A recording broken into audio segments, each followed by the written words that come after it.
সুপ্রিয় দর্শক শ্রোতা, আমন্ত্রণ জানাচ্ছি বাংলাভিউ রাতের সংবাদে। সংবাদ আয়োজক নিয়ে বার্তা কক্ষে রয়েছি আমি সত্যজিৎ সিংহ।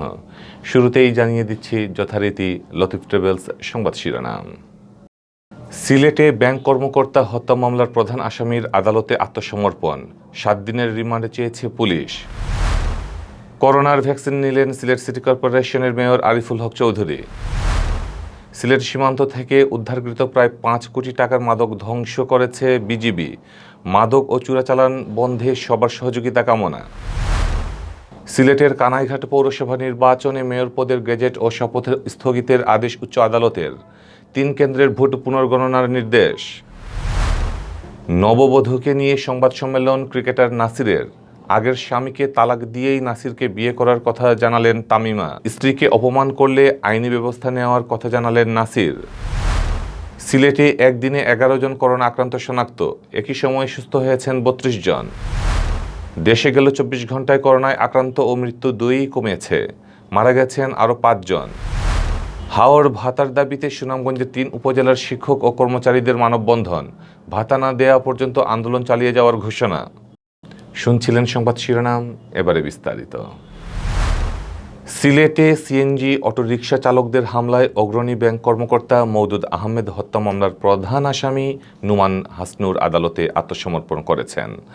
বুধবার সকাল 11টায় মহানগর হাকিম প্রথম আদালতে তিনি আত্মসমর্পণ করেন। হাসনুর সিলেট সদর উপজেলার জালালাবাদ ইউনিয়নের টুকেরগাঁও পশ্চিমপাড়া গ্রামের আব্দুল হান্নানের ছেলে। আত্মসমর্পণের পর পুলিশ নুমানের 7 দিনের রিমান্ডের আবেদন জানিয়েছেন। আদালতে আত্মসমর্পণের পর নুমান হাসনুরের জামিনের আবেদন করা হয়। শুনানি শেষে বিচারক সাইফুর রহমান তার জামিন আবেদনে নামঞ্জুর করেন। গেল শনিবার সিলেট নগরীর কোর্ট পয়েন্ট এলাকায় ভাড়া নিয়ে বাকবিতণ্ডার জেরে রিকশা চালক নুমান হাসনুর ও তার সহযোগীরা ব্যাংক কর্মকর্তা মওদুদ আহমেদকে মারধর করে। তাকে গুরুতর আহত অবস্থায় সিলেট ওসমানী মেডিকেল কলেজ হাসপাতালে নিয়ে গেলে কিছু সময়ের পর তিনি মারা যান। এরপর প্রধান অভিযুক্ত নোমান হাসনুর ঢাকায় পালিয়ে গিয়ে তার এক আত্মীয়ের বাড়িতে ওঠেন। পরে রিকশা শ্রমিকরা তাকে খুঁজে বের করে সিলেট এনে আদালতে আত্মসমর্পণ করান। নিহত মওদুদ সিলেটের জৈন্তাপুর উপজেলার অগ্রণী ব্যাংকের হরিপুর গ্যাস ফিল্ড শাখার কর্মকর্তা ছিলেন। তার বাড়ি ময়মনসিংহ জেলার গৌরীপুরের বাসিন্দা। এ ঘটনায় নিহত মওদুদের বড় ভাই আব্দুল ওয়াদুদ বাদী হয়ে কোতোয়ালি থানায় সিএনজি অটোরিকশা চালক নুমান হাসনুর নাম উল্লেখপূর্বক অজ্ঞাত কয়েকজনকে আসামি করে হত্যা মামলা দায়ের করেন। অপরাধ করে থাকে বা সেটা দোষ কি না নির্দোষ সেটা প্রমাণ করার দায়িত্ব হচ্ছে আদালতের এবং তদন্তকারী কর্মকর্তার। একজন অপরাধী, একজন আসামি বা একজন মানুষ যতক্ষণ তদন্ত না হয়েছে ততক্ষণ পর্যন্ত তাকে দোষী বলা যায় না। আর আমাদের কাজ হচ্ছে আইনকে সহায়তা করা। সিলেটে গেল 7 ফেব্রুয়ারি থেকে শুরু হয়েছে করোনা ভ্যাকসিন কার্যক্রম। প্রথম দিন ইচ্ছা থাকলেও শারীরিক অসুবিধার কারণে ভ্যাকসিন নিতে পারেননি সিলেট সিটি কর্পোরেশনের মেয়র আরিফুল হক চৌধুরী। শেষ পর্যন্ত বুধবার Sylhet MAG Osmani medical college হাসপাতালে তিনি করোনার টিকা নিয়েছেন। টিকা নেওয়ার পর হাসপাতালে প্রায় 2.5 ঘন্টা বিশ্রাম নেন মেয়র আরিফ। টিকা নেওয়ার পর শরীরে কোনো পার্শ্ব প্রতিক্রিয়া পরিলক্ষিত হয়নি বলে জানিয়েছেন তিনি। টিকা নেওয়ার সময় তার সাথে ছিলেন সিলেট সিটি কর্পোরেশনের প্রধান স্বাস্থ্য কর্মকর্তা ডক্টর জাহিদুল ইসলাম। সিলেটের বিভিন্ন সীমান্ত থেকে গত 1.5 বছরে উদ্ধারকৃত প্রায় 5 কোটি টাকার বিভিন্ন ধরনের মাদকদ্রব্য ধ্বংস করেছে বর্ডার গার্ড বাংলাদেশ বিজিবি। বুধবার দুপুর 12টায় সিলেটের 48 বিজিবি ব্যাটালিয়ন সদর দপ্তরে এই মাদকদ্রব্যগুলো ধ্বংসকরণ কার্যক্রম উদ্বোধন করেন বিজিবি উত্তর পূর্ব commander brigadier general ABM Nowroz এহসান।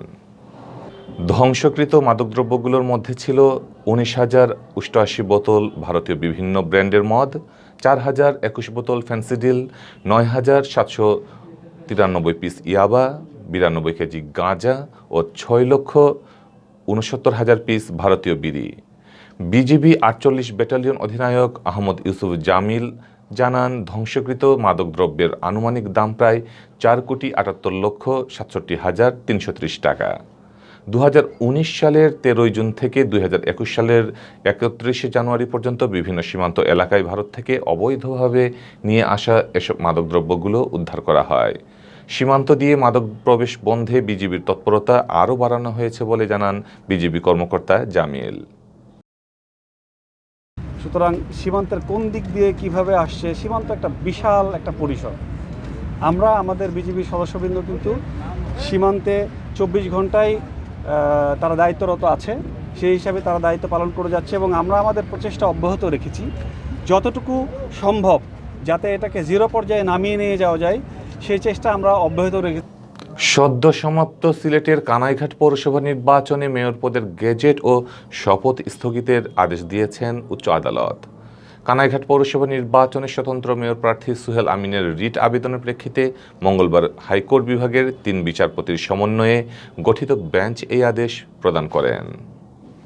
মেয়র পদের গেজেট ও শপথ স্থগিত করার পাশাপাশি কানাইঘাট উপজেলার ফাটাহিজল সরকারি প্রাথমিক বিদ্যালয়, শিবনগর দারুল কুরআন মাদ্রাসা ও দুর্লভপুর সরকারি প্রাথমিক বিদ্যালয়ের ভোটকেন্দ্রের ফলাফল পুনর্গণনার আদেশ দিয়েছেন উচ্চ আদালত।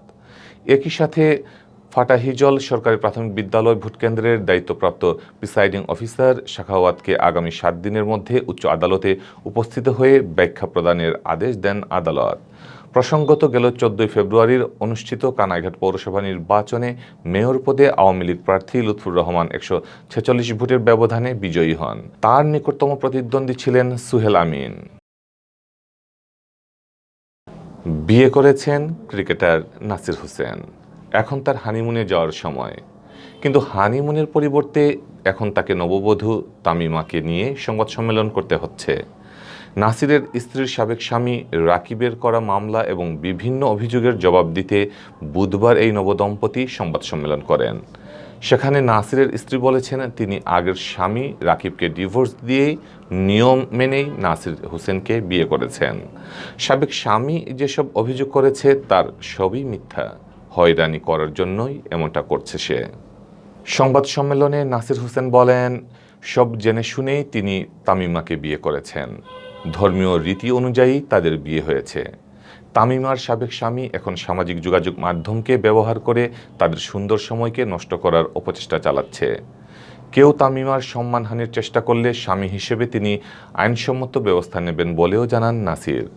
ক্রিকেটার নাসিরের স্ত্রী তামিমা জানান, তার আর নাসিরের যে বিয়ে হচ্ছে সেটা প্রায় বছরখানেক ধরে সবাই জানেন, তার সাবেক স্বামীও সেটা জানেন, কিন্তু তারপরও শুধুমাত্র ঈর্ষাপরায়ণ হয়েই সাবেক স্বামী এমন আচরণ করছেন।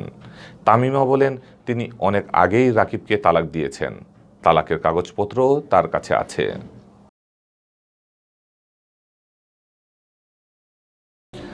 সিলেট বিভাগে গেল 24 ঘন্টায় করোনা আক্রান্ত আরও 32 জন বাসা ও হাসপাতালে চিকিৎসাধীন অবস্থায় সুস্থ হয়ে উঠেছেন। এ নিয়ে বিভাগে মোট সুস্থ রোগীর সংখ্যা দাঁড়িয়েছে 15,460 জনে। এছাড়া একই সময়ে সিলেটে করোনায় আক্রান্ত রোগী শনাক্ত হয়েছেন 11 জন। তবে এদিন সিলেট বিভাগে করোনায় আক্রান্ত হয়ে কোনো রোগীর মৃত্যু হয়নি। বুধবার সকালে স্বাস্থ্য অধিদপ্তরের সিলেট বিভাগীয় পরিচালক ডক্টর সুলতানা রাজিয়া স্বাক্ষরিত এক প্রতিবেদনে এ তথ্য জানানো হয়। প্রতিবেদনে বলা হয়, গেল 24 ঘন্টায় সিলেট বিভাগে আরও 11 জন করোনা আক্রান্ত রোগী শনাক্ত হয়েছেন, যাদের মধ্যে সিলেট জেলার 3 জন, হবিগঞ্জের 3 জন ও মৌলভীবাজারের 1 জন রয়েছেন। এছাড়া Sylhet MAG Osmani medical college হাসপাতালে চিকিৎসাধীন আরও 4 জনের শরীরে করোনার উপস্থিতি শনাক্ত করা হয়েছে। একই দিনে সিলেট বিভাগে আক্রান্ত রোগী বাসা ও হাসপাতালে চিকিৎসাধীন আরও 32 জন রোগী করোনা ভাইরাসকে জয় করে সুস্থ হয়ে উঠেছেন, যাদের 15 জনই বিভাগের সিলেট জেলায় ও 17 জন মৌলভীবাজার জেলার বাসিন্দা। স্বাস্থ্য অধিদপ্তর জানায়, মঙ্গলবার সকাল 8টা পর্যন্ত সিলেট বিভাগে করোনা প্রমাণিত রোগীর সংখ্যা বেড়ে দাঁড়িয়েছে 16,245 জনে। এর মধ্যে সিলেট জেলায় অর্ধেকেরও বেশি 9,759 জন। এছাড়া সুনামগঞ্জে 2,052 জন, হবিগঞ্জে 1,995 জন ও মৌলভীবাজারে 1,939 জনের করোনা শনাক্ত হয়েছে। সিলেটের বিভাগে 32 জন করোনা আক্রান্ত রোগীর হাসপাতালে চিকিৎসা নিচ্ছেন, যাদের সকলেই সিলেট জেলার বিভিন্ন হাসপাতালে চিকিৎসা নিচ্ছেন। এছাড়া এখন পর্যন্ত সুস্থ হয়েছেন বিভাগের 15,460 জন করোনা আক্রান্ত রোগী এবং মৃত্যুবরণ করেছেন 278 জন। দেশে গেল 24 ঘন্টায় করোনা ভাইরাসে আক্রান্ত হয়ে মৃত্যু ও নতুন শনাক্ত 2ই কমেছে। এই মহামারীতে আক্রান্ত হয়ে সারা দেশে আরও 5 জনের মৃত্যু হয়েছে। এদের মধ্যে 4 জন পুরুষ, 1 জন নারী। তারা সবাই হাসপাতালে চিকিৎসাধীন অবস্থায় মারা যান। এ নিয়ে দেশে এই মহামারীতে মৃতের সংখ্যা বেড়ে দাঁড়ালো ৮,৩৭৯ জনে। বুধবার স্বাস্থ্য অধিদপ্তরের অতিরিক্ত মহাপরিচালক অধ্যাপক ডক্টর নাসিমা সুলতানা স্বাক্ষরিত সংবাদ বিজ্ঞপ্তিতে এ তথ্য জানানো হয়। গেল ২৪ ঘন্টায় নমুনা পরীক্ষায় দেশে আরও ৪২৮ জন করোনা আক্রান্ত শনাক্ত হয়েছেন। এ নিয়ে দেশে মোট শনাক্ত রোগীর সংখ্যা দাঁড়িয়েছে ৫,৪৪,৫৪৪ জন। গেল ২৪ ঘন্টায় সারা দেশে ১৬,৪৩৫টি নমুনা সংগ্রহ করা হয়। এর মধ্যে পরীক্ষা করা হয় ১৬,১৫২টি নমুনা। এ নিয়ে মোট নমুনা পরীক্ষার সংখ্যা দাঁড়ালো ৩৯,৮৭,৬৬৭টি। এদিকে রাজধানী সহ দেশের বিভিন্ন হাসপাতালে ও বাড়িতে উপসর্গবিহীন রোগীসহ গত ২৪ ঘন্টায় সুস্থ হয়েছেন ৯১১ জন। আর এ পর্যন্ত মোট সুস্থ হয়েছেন ৪,৯৩,৭৯৮ জন। চলতি বছরের ৮ই মার্চ দেশে প্রথম করোনা ভাইরাসে আক্রান্ত রোগী শনাক্ত ও ১৮ই মার্চ প্রথম করোনা রোগীর মৃত্যু হয়। বুধবার ফেব্রুয়ারির পর্যন্ত মোট মৃত্যু ৮,৩৭৯ জন। এদের মধ্যে পুরুষ ৬,৩৩৯ জন ও নারী ২,০৪০ জন।